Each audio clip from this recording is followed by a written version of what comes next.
নবী বলছেন, আল্লাহ আমি গরিবের সাথে বাঁচতে চাই, আমি গরিবের সাথে মরতে চাই, আমি গরিবের সাথে হাসরের ময়দানে দাঁড়াইতে চাই। আমার উম্মতের সবচেয়ে দুর্বল, আমার উম্মতের দিন আইনা দিন খায়, ওই লোকটাও যেন বলতে না পারে, হায় নবী কি আর, নবী তো ছিলেন রাজপ্রাসাদে, নবীর তো ছিল স্বর্ণের পাহাড়, উনি আমার দুঃখ বুঝবেন কেমনে? কথা বুঝেন নাই?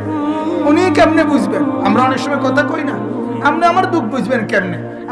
আপনি থাকেন সুখের রাজপ্রাসাদে, আপনি বুঝবেন কেমনে দিন মজুরের কষ্ট কি? আল্লাহর নবী বলেন, না উম্মত, আমি পেটে পাথর বাঁধছি 14 দিন, আমার কোন উম্মত কোনদিন বাঁধো নাই। উম্মত আমার 3 মাস ঘরে আগুন জ্বলে নাই, 3 মাস চুলায় আগুন জ্বলে নাই, কাজে আমার কোন উম্মত কিয়ামত পর্যন্ত এর চাইতে বেশি অভাবের অভিযোগ আমার উপরে করতে পারবা না। আমি তার চাইতে বেশি কষ্টে পার করে গেছি। আমি তোমাকে ভাইবা, আমি তোমাকে ভাইবা, আমি তোমার সাথেই থাকতে চাইছি, তোমার সাথেই মরতে চাইছি।